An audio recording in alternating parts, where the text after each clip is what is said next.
शहरी जीवन में लगभग हर व्यक्ति की जिंदगी टुकड़ों में बटी हुई है। एक दूसरे को पहचानते बहुत लोग हैं, लेकिन कोई किसी को जानता नहीं है। लोगों की जान पहचान 1 इंच मुस्कान से लेकर मतलब की दुकान तक ही सीमित है।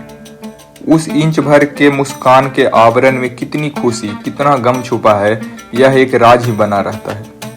उसको ना ही कोई छूना चाहता है, ना ही कोई छूने देता है। शर्मा जी एक ही हैं, लेकिन मॉर्निंग वॉक वाले शर्मा जी, मैनेजर शर्मा जी, मुन्नी के पापा शर्मा जी और अपनी पत्नी एवं सेक्रेटरी के शर्मा जी अलग हैं। All in one Sharma ji को जानने वाला कोई नहीं मिलेगा।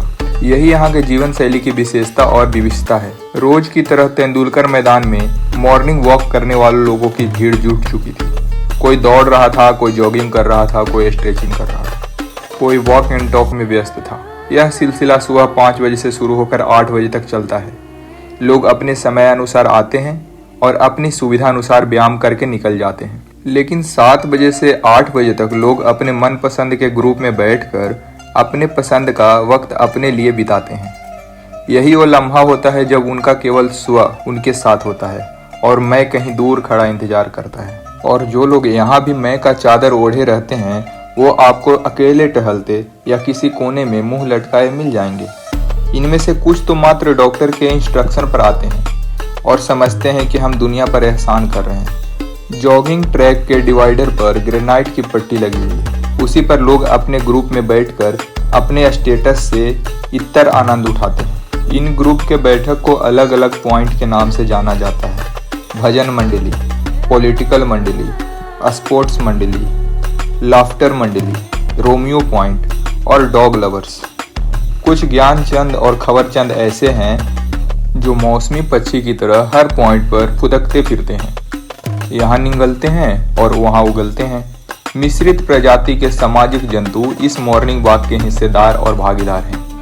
एक लंबे अंतराल के बाद उपाध्याय जी तेज कदमों से चले आ रहे थे। वो भजन मंडली के प्रमुख चेहरा हैं। भजन की शुरुआत वही करते हैं। अपनी अनुपस्थिति में यह उत्तरदायित्व वो किसी को देकर जाते हैं। वो समय के इतने पाबंद हैं कि उनको देखकर आप अपनी घड़ी का समय मिला सकते हैं। रिटायर स्कूल टीचर होने के चलते उनकी पूरी जीवन शैली टाइम टेबल से निर्देशित होती है। आदर से सब लोग उनको गुरु जी भी कहते हैं। अनुपस्थित रहने का प्रोग्राम भी पूर्व निर्धारित होता है। वो अपना कुछ समय मुंबई में, कुछ समय पैतृक गांव में और बाकी कुछ समय अपने दूसरे बेटे के पास अहमदाबाद में बिताते हैं।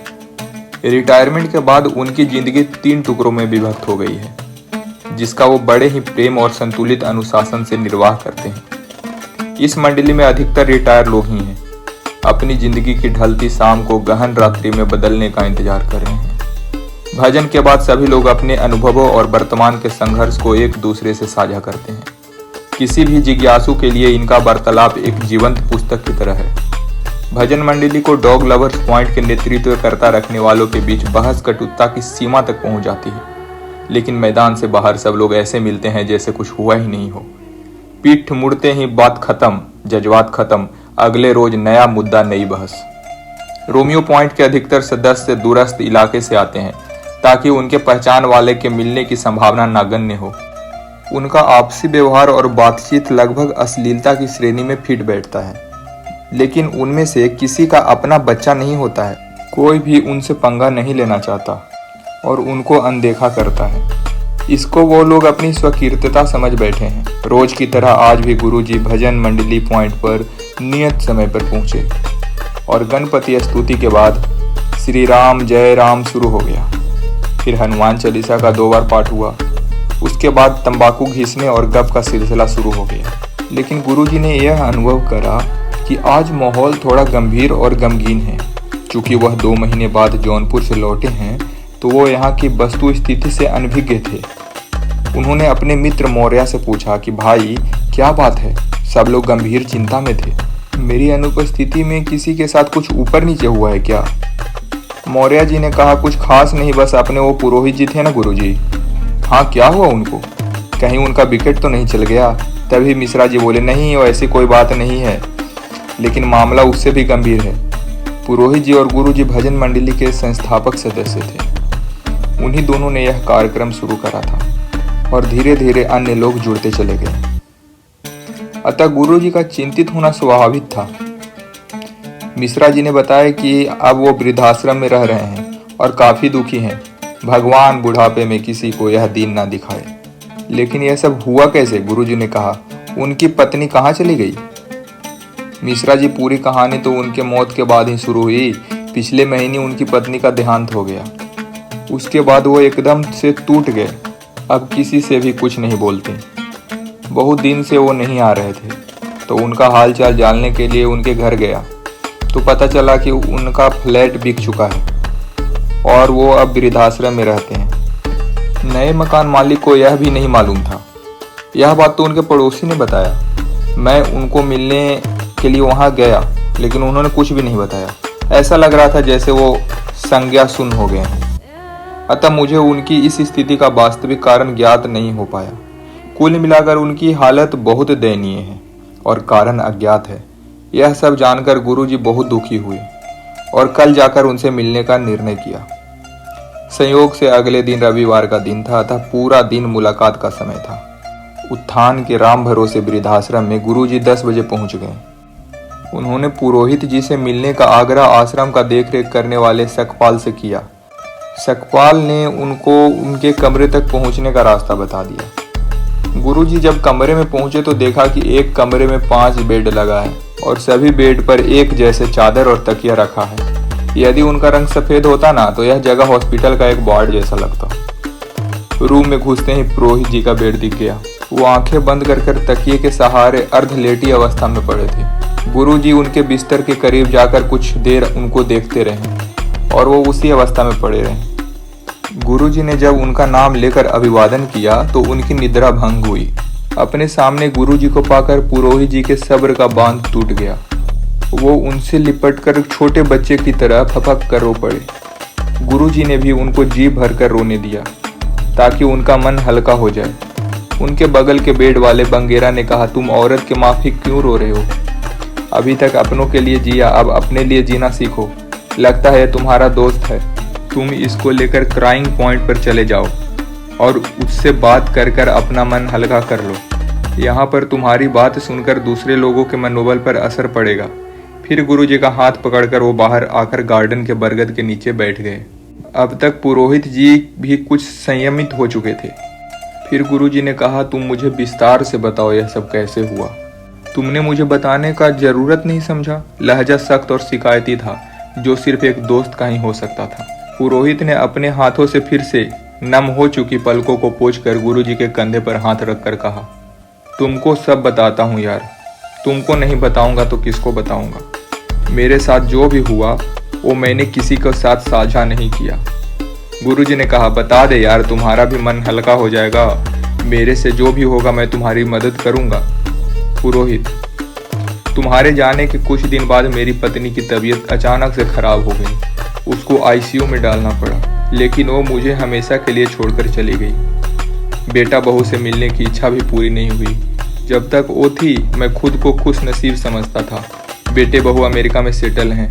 अपना भी रिटायरमेंट के बाद पेंशन का इतना मिल जाता है कि कोई कठिनाई नहीं थी। बेटा बहू अमेरिका से आए और उसकी क्रियाक्रम तक ठहरे। इस बीच उनका व्यवहार बहुत ही अच्छा था।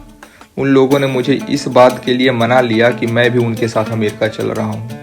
पासपोर्ट तो पहले ही बना हुआ था। बेटे ने वीज़ा भी निकलवा दिया। फिर फ्लैट को यह कहकर बेचवा दिया कि जब यहाँ रहना नहीं है तो यह फ्लैट किस काम का। मैं तो अपनी पत्नी के गम में अभी सूध बूध में नहीं था। बेटे ने जो भी कहा मैं करता गया। उसने जहाँ कहा साइन करता गया। अमेरिका जाने का भी दिन आ गया।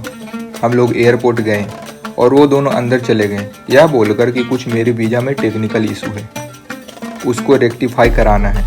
साथ में मेरा लगेज और मेरा मोबाइल भी लेते गए। मैं बाहर बैठा उनका इंतजार करते रहा। दोपहर से जब शाम हो गई और भूख से मेरी हालत खराब होने लगी तो वहाँ खड़ा सीआईएसएफ के कांस्टेबल ने पूछा, बाबा आप यहाँ बैठकर किसका इंतजार कर रहे हैं? मैंने उसको बताया मुझे अमेरिका का फ्लाइट पकड़ना है, बेटे के साथ अब वहीं रहूँगा। उसने पूछा आपके पास टिकट है? मैंने उसको टिकट का जेरोक्स दिखाया। कागज देखते ही उसने बताया यह फ्लाइट तो 3 घंटे पहले उड़ गई। रुकिए मैं चेक करता हूँ कि इसमें आपके बेटे ने बोर्ड करा है या नहीं। कांस्टेबल ने जब लौटकर बताया कि बाबा आपका बेटा तो अमेरिका चला गया। आप अपने घर जाओ। मेरे पास केवल पॉकेट डायरी था जिसमें मात्र 500 रुपया, आधार कार्ड, पेंशन अकाउंट का ATM कार्ड। मोबाइल फ़ोन नहीं होने के चलते मेरे पास कोई कॉन्टैक्ट नंबर नहीं था जिसको मैं संपर्क कर सकूं।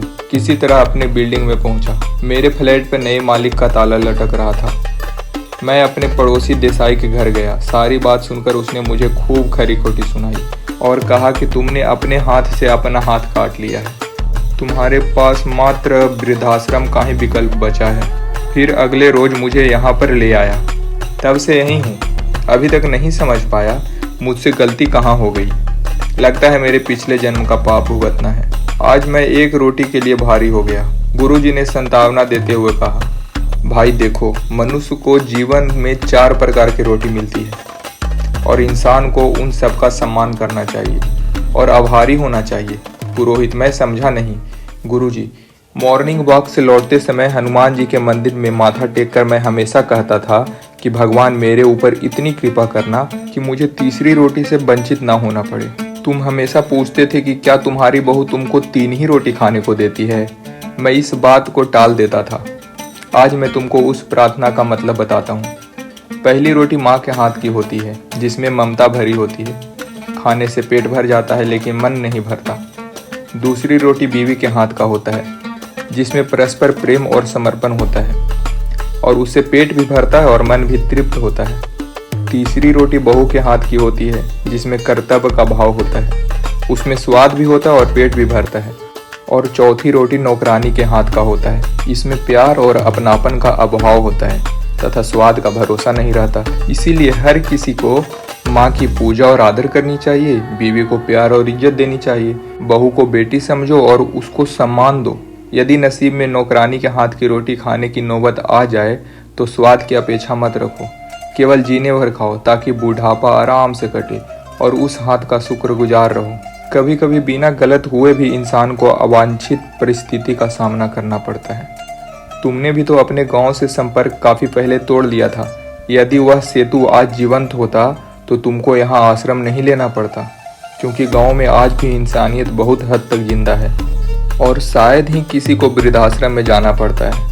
अपनों के बीच की खींचातान और कड़वाहट का स्वाद भले नीम की तरह कड़वा लगे लेकिन कई तरह की बीमारी से दूर रखता है। गुरुजी ने अपना फ़ोन उनको दे दिया और उनमें से अपना आधार कार्ड लिंक्ड सिम कार्ड निकाल लिया।